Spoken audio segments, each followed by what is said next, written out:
윤석열 대통령이 어제 취임식 뒤 미국, 일본, 중국 등 축하 사절단을 만나면서 본격적으로 외교 무대에 데뷔를 했습니다. 북한을 대변하는 제1본 조선인 총연합회 기관지 조선신보는 취임 당일부터 윤석열 정부에 대한 비난을 쏟아냈는데요. 오늘 아침엔 월드에서는 어제 출범한 윤석열 정부의 대외 관계를 짚어보겠습니다. 국제외교부 심층 취재 담당하는 안혜근 기자 만나보겠습니다. 네, 어제 윤 대통령이 축하 사절단을 좀 짧게 만났지만 또 의미 있는 장면이 많았다고요. 네, 우선 미국, 일본, 중국 순으로 축하 사절단을 만난 것부터가 의미가 있는데요. 네. 아무래도 문재인 정부보다는 한미일 삼각동맹 복원에 더 큰 비중을 두겠다는 전략적 목표가 엿보입니다. 미국 사절단장인 세컨드 젠틀맨 카멀라 해리스 부통령 남편 더글러스 에모프는 앞으로 5년간 긴밀하게 협력하고 싶다는 뜻을 담은 바이든 대통령의 친서를 전달했습니다. 또 바이든 대통령이 10여일 뒤 방한해 윤 대통령을 직접 만나기를 굉장히 고대하고 있다는 말도 전했습니다. 윤 대통령도 환영의 뜻을 나타냈는데요. 직접 들어보겠습니다. 저희들 모두 오늘 이 청사에 첫 출근을 하고 또 우리 부군께서 일행과 함께 오신 최초의 손님이십니다. 다시 한 번 더 환영합니다. 일본의 하야시 요시마사 외무상도 만났는데요. 하야시 외무상은 대통령 리더십으로 관계 개선을 기대한다는 내용의 기시다 후미오 총리의 친서를 전달했는데요.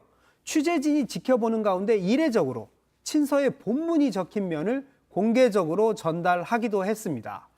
하야시 외무상은 한일, 한미일의 전략적 협력이 이 정도까지 필요할 때는 없었다. 한일 관계 개선을 더는 기다릴 수 없다고 말했다고 교도통신은 전했습니다. 문재인 정부 때 경색됐던 한일 관계 개선 필요성을 양국의 최고 지도자가 절감하고 있다는 것은 분명해 보입니다.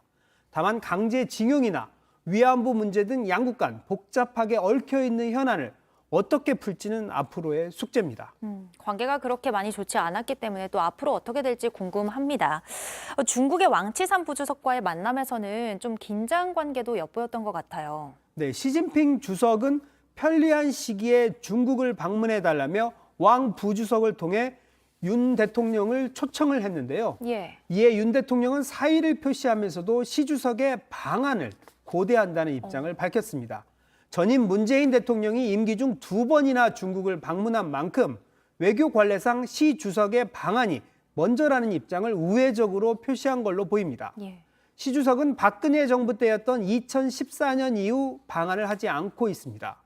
또 왕 부주석은 한반도 문제에 대한 협력 강화를 건의하면서 민감한 문제에 타당한 처리를 강조했는데요.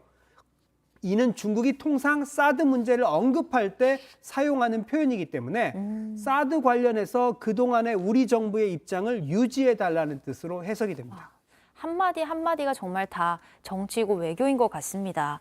마지막으로 북한의 입장을 대변해온 조선신보가 취임 첫날부터 윤석열 정부를 비난했다고 하는데 어떻게 비난을 했죠? 네, 북한의 입장을 대변해온 제1본 조선인 총연합회 그 조총련 기관지인 조선신보 보도 내용인데요.